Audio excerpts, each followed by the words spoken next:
नमस्कार, स्वागत है आपका हमारी इस खास पेशकश में।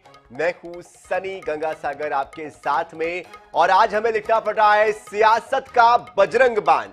जी हां, दरअसल कर्नाटक में विधानसभा के चुनाव होने हैं और अब वहां पर बजरंग बली की एंट्री हो गई है। कांग्रेस ने अपने घोषणा पत्र में बजरंग दल और पीएफआई समेत नफरत फैलाने वाले संगठनों के खिलाफ कड़ी कार्रवाई का वादा किया है। ऐसे में भाजपा ने इस पूरे मामले को हनुमान जी से जोड़कर कांग्रेस पर हमला बोल दिया है। कर्नाटक से उठी बयानबाजी की आंच मध्य प्रदेश और छत्तीसगढ़ तक भी आ पहुंची है। मध्य प्रदेश के गृह मंत्री डॉक्टर नरोत्तम मिश्रा ने पीसीसी चीफ कमलनाथ को एक पत्र लिखा और पत्र लिखकर पूछा कि क्या कमलनाथ बजरंग दल पर बैन लगाने की बात से सहमत है। साथ ही सीएम शिवराज सिंह ने कांग्रेस पर तंज कसा है और उन्होंने भी इस पर अपनी प्रतिक्रिया दी।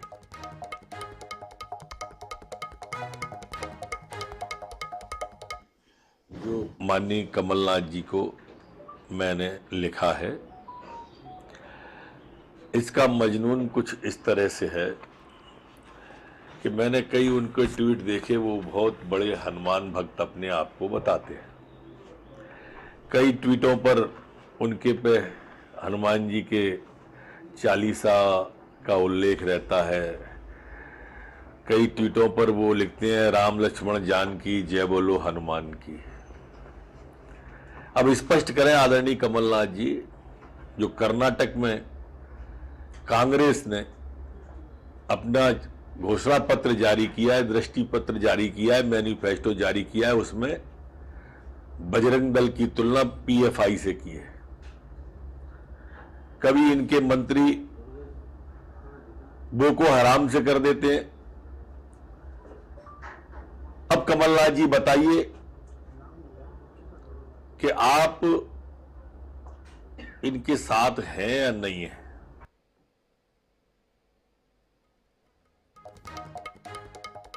ये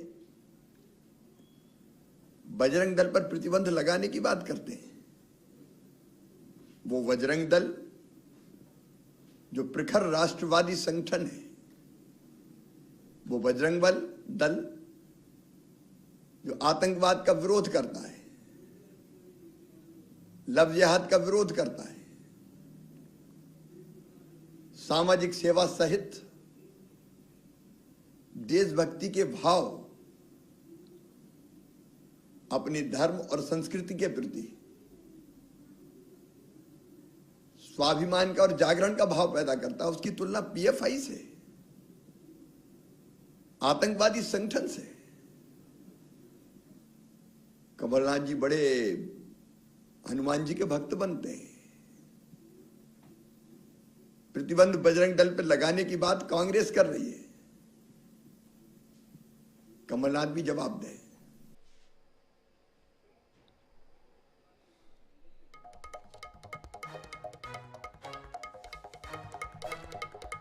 तो अब इस पूरे मामले को लेकर कहीं ना कहीं जो कर्नाटक में मैनिफेस्टो मुखपत्र घोषणा पत्र कांग्रेस ने जारी किया, उसकी वजह से मध्य प्रदेश और छत्तीसगढ़ में भी ये मामला चुनावी हो चुका है, सियासी मुद्दा बन चुका है। प्रतिक्रियाओं का दौर जारी है।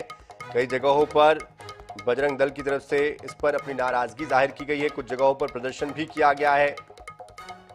तो कुल मिलाकर बजरंग दल को लेकर सवाल खड़े किए गए और इसी बात को लेकर अब मुद्दा बनाने की दिशा में बीजेपी आगे बढ़ रही है।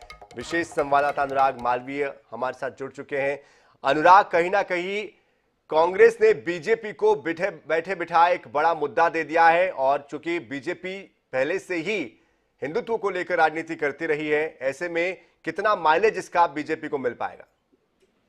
देखिए, निश्चित रूप से अगर बात करें मध्य प्रदेश में तो माइलेज क्या मिलेगा ये कहना तो मुश्किल है, लेकिन हम ये जरूर देख सकते हैं कि कर्नाटक की परेशानी मध्य प्रदेश में कांग्रेस के लिए खड़ी होती है और कमलनाथ कहीं ना कहीं से बचने की कोशिश करते हैं, लेकिन दिग्विजय सिंह के बयान जो हैं और मुश्किलें पैदा करते हैं और इस पूरी राजनीति में भी यही हुआ। और इसके बाद में बीजेपी ने पूरा इसको बनाने की कोशिश की है। मध्य प्रदेश में वीडी शर्मा की बात करें, शिवराज सिंह चौहान की बात करें या अन्य नेताओं की, उन्होंने कमलनाथ पे दनादन सवाल दाग दिए हैं। लेकिन अगर देखें आज के पूरे दिन भर का फीडबैक, तो कमलनाथ को खुद को इससे बड़ा फायदा होता दिखता है, क्योंकि कहीं ना कहीं बीजेपी का हर नेता ये बोल रहे हैं कि कमलनाथ अपने आप को हनुमान भक्त बताते हैं। उसके बाद कमलनाथ ने अपना एक बयान भी जारी किया कि वो हनुमान जी के भक्त हैं और रहेंगे, लेकिन इसका बजरंग दल से कोई वास्ता नहीं है। तो साफ तौर पे अभी ये तय नहीं हो सकता कि इसका किसी को फायदा मिलेगा या नुकसान, लेकिन मध्य प्रदेश में इससे जमकर सियासत गरमाई हुई है।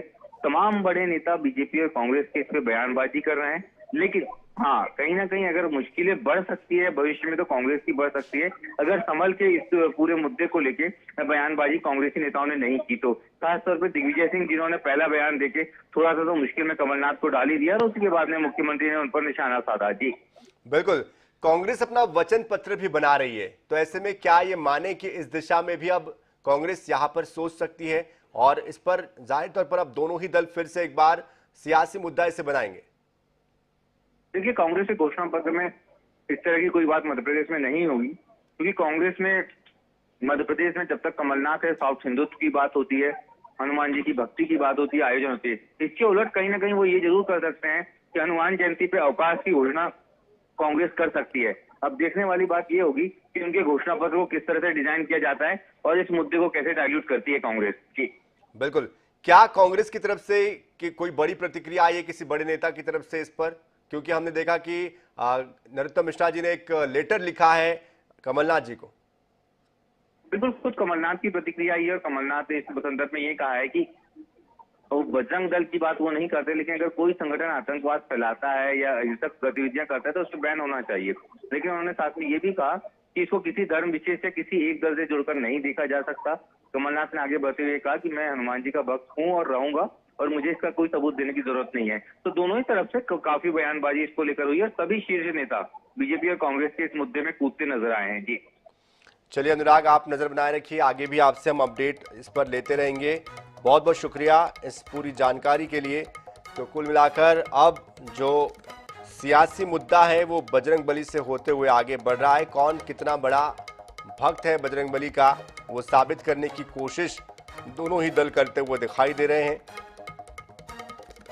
तो ये भी एक दिलचस्प है कि आप चुनावी घोषणा पत्र में इस तरह की बातें करते हैं और उसकी जो दिशा है वो पूरी तरीके से बदल जाती है। चुनाव का पूरा जो एजेंडा है वो बदल जाता है।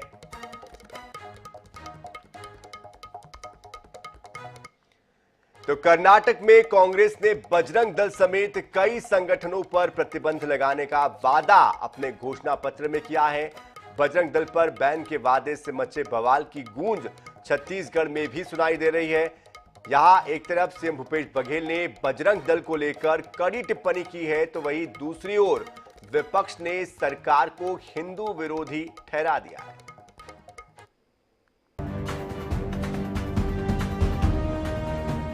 कर्नाटक चुनाव के लिए कांग्रेस कई तरह की घोषणाएं कर रही है।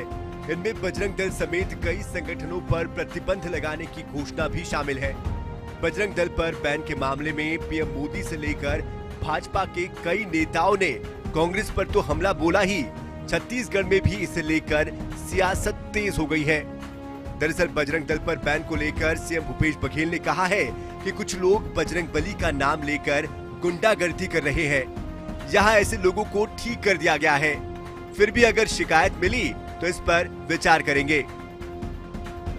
भाई बैन लगाने के बाद बोले बजरंग दल को बोला है, बजरंग बली को नहीं। बजरंग बली हनुमान हमारे आराध्य हैं और उसके नाम से आप गुंडागर्दी कर रहे हो बजरंग नाम जोड़ के, ये तो उचित नहीं है। बजरंग दल को बैन लगाने के बाद क्यों गुंडागर्दी कर रहे हो? यहाँ भी क्या कर रहे हैं, छत्तीसगढ़ में कम गुंडागर्दी कर रहे हैं, हम सब देख रहे हैं। बजरंग दल के सदस्य होने के नाते आपको ये अधिकार नहीं मिल जाता कि आप कानून में हाथ मिले। यदि कोई अपराध हुआ है तो अपराधी को सजा देने की प्रक्रिया है, संविधान में व्यवस्था है, पुलिस है, न्याय व्यवस्था है, सीधा एक्शन में। तो बजरंग दल के सदस्य होने के नाते आप कानून सीधा हाथ में ले लेंगे। दूसरी ओर सीएम की प्रतिक्रिया सामने आते ही भाजपा नेताओं ने कांग्रेस सरकार को हिंदू विरोधी ठहरा दिया। जो संगठन जो है वो धर्म का प्रचार करते हैं, हिंदू धर्म के साथ में जुड़े हुए हैं, उन सब पे प्रतिबंध लगाने का जो कांग्रेस का जो निर्णय है, जो संकल्प पत्र है, वो उनकी मानसिकता को दर्शाता है कि ये कांग्रेस पार्टी जो है वो तुष्टीकरण के मार्ग पर चल रही है। वो एक वर्ग को खुश करने के लिए देश के अंदर में कितनी भी अशांति फैल जाए, अराजकता फैल जाए, लेकिन वो कदम उठाएगी। ऐसा जो इनका जो सोच है कांग्रेस पार्टी का, एक विकृत सोच कहता हूं जिसको मैं। भूपेश बघेल जी, पहले नक्सलाइटों को तो कंट्रोल कर लो। पूरे देश में जो आतंकवादी संगठनों से जुड़े हुए लोग हैं वो छत्तीसगढ़ से पकड़े जाते हैं। अरे बजरंग बली के जो भक्त हैं उनको आप क्या रोकेंगे? बड़े बड़े जो दानव रूपी लोग हैं वो भी नहीं रोक पाए हैं, तो आपकी कोई हिम्मत नहीं है कि आप उनको रोक पाए। कर्नाटक चुनाव को लेकर पहले भी छत्तीसगढ़ में सियासी पारा चढ़ता उतरता रहा है, लेकिन इस बार बजरंग दल पर बैन के मुद्दे ने प्रदेश में एक बार फिर धार्मिक आस्था से जुड़े विषय पर राजनीति की तारों को छेड़ दिया है। इस मुद्दे ने भाजपा को कांग्रेस पर हमले का मौका तो दिया, साथ ही बजरंग दल समेत अन्य संगठनों के कामकाज को लेकर नए सिरे से बहस भी छेड़ दी है। Gaurav Sharma, I news 24/7, Raipur.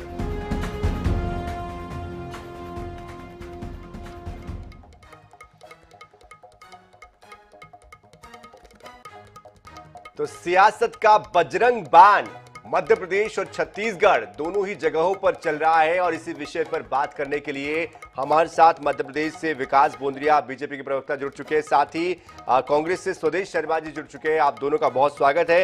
लेकिन सबसे पहले विकास जी, मैं आपके पास ही आना चाहूंगा, आखिरकार इस विषय को इतनी तूल क्यों दी जा रही है? इसको क्यों धर्म के नाम से जोड़ा जा रहा है? सिर्फ एक वो मुखपत्र है, क्या इसके विरोध के पीछे की वजह आप मानते हैं? नहीं, देखिए, धर्म के नाम से हम नहीं जोड़ रहे हैं। बजरंग दल राष्ट्रीय स्वयंसेवक संघ का एक अनुषंगिक संगठन है, सांस्कृतिक सामाजिक संगठन है, जो कि भारतीय पौराणिक मूल्यों को लेके हनुमान जी को अपना प्रेरक मान के जिसके कार्यकर्ता कार्य करते हैं, लेकिन धार्मिक रूप से एक धार्मिक वर्ग को तुष्टीकरण नीति के तहत बहलाने फुसलाने, उनका वोट पाने के लिए कांग्रेस ने बजरंग दल को चिन्हित किया और अपने संकल्प पत्र में बजरंग दल को बैन करने की, उसे पीएफआई जैसा बताने की धृष्टता करी है। और ये बात तो कांग्रेस ने शुरू करी, नहीं तो कर्नाटक चुनाव में क्या देश में कहीं कोई बजरंग दल के ऊपर इस तरह की चर्चा हो ही नहीं रही थी। पूरे देश में बजरंग दल की इकाइयां गठित हैं, प्रदेश लेवल पे, जिला लेवल पे।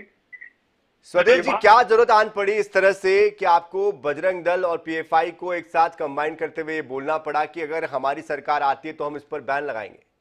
देखिए, विश्व भर में सबसे बड़े लोकतांत्रिक देश हैं हम, और संविधान से हमारा देश चलता है, संविधान से हमारी सरकारें चलती हैं, और संविधान ये कहता है कि सुप्रीम कोर्ट से 3-3 बार इस तरह के आदेश आए हैं कि अगर कोई संस्था या कोई व्यक्ति भाईचारे को मिटाने की कोशिश करता है या जघन्य अपराध करता है कोई संगठित होकर के, उन पर सख्त से सख्त कार्रवाई होनी चाहिए, चाहे वो व्यक्ति हो चाहे संस्था हो। और मेरे मित्र ने खुद भी कह दिया है कि ये आरएसएस का अनुवांशिक संगठन है, तो अनुवांशिक संगठन है ये, इसको बजरंग बली भगवान से जोड़ देना मैं समझता हूँ भगवान का अपमान है, घोर अपमान है। क्योंकि भारतीय जनता पार्टी के मुख्यमंत्री मध्य प्रदेश के शिवराज सिंह जी चौहान, इनके जन्मदिन पर रतलाम में एक आयोजन हुआ जिसमें भगवान हनुमान जी की मूर्ति के सामने कम वस्त्रों में लड़कियों ने अश्लील नृत्य करे, सबने देखा, पूरी मीडिया में दिखाया गया।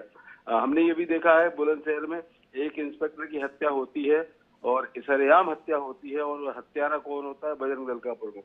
हमने ये भी देखा सतना में एक ही परिवार के 2 भाइयों की हत्या होती है और वो होता कौन है? बजरंग दल का प्रमुख।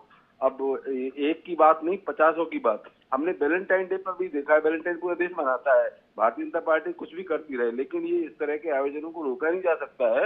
ये हमारी स्वतंत्रता की आजादी है, स्वायत्तता की आजादी है कि हम किसी भी रूप में अपने आप को, अपने जीवन को ढाल सकते हैं। तो ये लेकिन स्वदेश जी, हर संगठन में कुछ ऐसे लोग होते जरूर हैं जो कि कानून का पालन नहीं करते, इस तरह की घटनाओं को वो अंजाम देते हैं। इसका मतलब क्या आप पूरे संगठन को इस तरह से ये मान के चलेंगे कि पूरे संगठन में ही ये दिक्कतें हैं? कोई एक चीज नहीं है, कुल मिलाकर के ये हमने ये नहीं कहा मध्य प्रदेश में अगर बात की जाए या छत्तीसगढ़ में बात की जाए, छत्तीसगढ़ में जब से भूपेश बघेल जी की सरकार है तो इस सरकार में हमने देखा लाइन ऑफ ऑर्डर कंट्रोल में है। अब ये इन्होंने, हमारे मित्र ने नक्सलवाद की बात भी की है, अभी मीडिया ने भी उठाई है, तो नक्सलवाद का दंश तो सबसे ज्यादा हमने सहा है। हमने छत्तीसगढ़ का अपना बड़ा नेतृत्व ही खो दिया है और ये भाजपा के शासनकाल में हुआ, भाजपा के शासनकाल में पुलवामा हुआ, भाजपा के शासनकाल में कारगिल हुआ। चलिए विकास जी, आपसे मैं फाइनल कमेंट लेना चाहूंगा। छत्तीसगढ़ के मुख्यमंत्री ने भी कहा है कि जो गुंडागर्दी करेगा, जो कानून का पालन नहीं करेगा, उस पर कार्रवाई होगी, और अभी आपने स्वदेश जी को भी सुना है। देखिए, इतनी बात कहना कि जो गुंडागर्दी करेगा, कानून का पालन नहीं करेगा, उसके ऊपर कार्रवाई होगी, ये बात को हम सही मानते हैं। लेकिन छत्तीसगढ़ के सीएम को या कांग्रेस के नेताओं को कर्नाटक में मालूम है ना कि इतनी बात करने से उन्हें तुष्टीकरण की नीति का फायदा नहीं मिलेगा। तब तो इससे अलग हट के उनने बात करी। अगर केवल इस फॉर्मूले को मानते होते और इसके तहत वो लॉ एंड ऑर्डर कायम करने की बात करते तो संकल्प पत्र में लिखिए ना कि जो असंवैधानिक काम करेगा, अवैधानिक काम करेगा, उसके ऊपर सख्ती से निपटा जाएगा। इसमें कौन सा गुरेज है, किसको गुरेज है? लेकिन कांग्रेस ने हद पार करी। उन्होंने एक ऐसा राष्ट्रीय संगठन जिसके, अरे स्वदेश जी अभी बता रहे थे कि ये 4 बजरंग दल के सदस्यों ने अपराध किया, ये किया। अरे मैं 4 क्या, आप तो कांग्रेस के 40 चयनित जनप्रतिनिधियों ने अपराध किए होंगे, तो क्या कांग्रेस को बैन कर दिया जाए देश में?